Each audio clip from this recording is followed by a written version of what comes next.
যখন তুমি নিজের রক্তের মানুষের দ্বারা কষ্ট পাবে, তখন তুমি একবার নবী ইউসুফ আলাইহিস সালামের কথা মনে করো। তিনি কিভাবে নিজের ভাইয়ের দ্বারা প্রতারিত হয়েছিল। যখন তোমার বাবা মা না বোঝে তোমার বিরুদ্ধাচরণ করে, তখন নবী ইব্রাহিম আলাইহিস সালামের কথা মনে করো। তার বাবা তাকে আগুনে নিক্ষেপ করায় ভূমিকা রেখেছিল। যখন তুমি সমস্যা থেকে পরিত্রাণের জন্য কোনো পথ পাবে না, তখন ইউনুস আলাইহিস সালামের কথা ভেবো। তিনি কতটা সময় তিমি মাছের পেটে আটকা পড়েছিল। যখন তোমার নামে কেউ মিথ্যা অপবাদ ছড়িয়ে দেবে, তখন মা আয়েশা রাদিয়াল্লাহু আনহার কথা মনে করো। তার নামে পুরো শহর জুড়ে কুৎসা রচনা করা হয়েছিল। যখন তুমি অসুস্থ ব্যথার যন্ত্রণায় কাতরাতে থাকো, তখন নবী আইয়ুব আলাইহিস সালামের কথা ভেবো। তিনি ভয়ঙ্কর এক ভাইরাসজনিত রোগে আক্রান্ত হয়ে তোমার থেকে বেশি কষ্ট পেয়েছিল। যখন তুমি দিনের কোনো বিধান নীতিতে যুক্তি খুঁজে পাও না, তখন নবী নূহ আলাইহিস সালামের কথা ভেবো। তিনি কোনো প্রশ্ন ছাড়াই মরুভূমিতে নৌকা তৈরি করেছিল।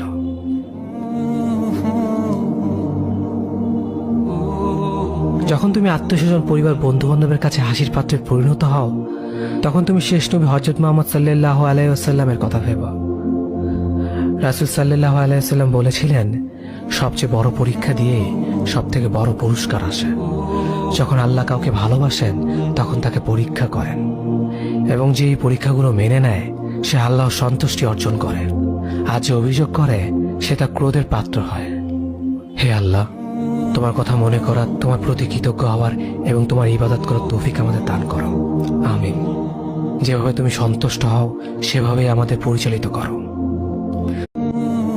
যখন তুমি নিজের রক্তের মানুষের দ্বারা কষ্ট পাবে, তখন তুমি একবার নবী ইউসুফ আলাইহিস সালামের কথা মনে করো। তিনি কিভাবে নিজের ভাইয়ের দ্বারা প্রতারিত হয়েছিল। যখন তোমার বাবা মা না বোঝে তোমার বিরুদ্ধাচরণ করে, তখন নবী ইব্রাহিম আলাইহিস সালামের কথা মনে করো। তার বাবা তাকে আগুনে নিক্ষেপ করায় ভূমিকা রেখেছিল। যখন তুমি সমস্যা থেকে পরিত্রাণের জন্য কোনো পথ পাবে না, তখন ইউনুস আলাইহিস সালামের কথা ভেবো। তিনি কতটা সময় তিমি মাছের পেটে আটকা পড়েছিল।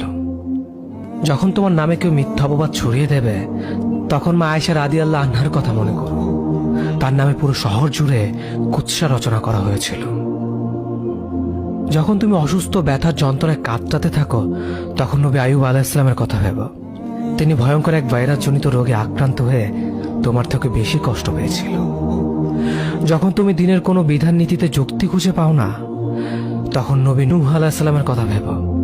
তিনি কোনো প্রশ্ন ছাড়াই মরুভূমিতে নৌকা তৈরি করেছিল।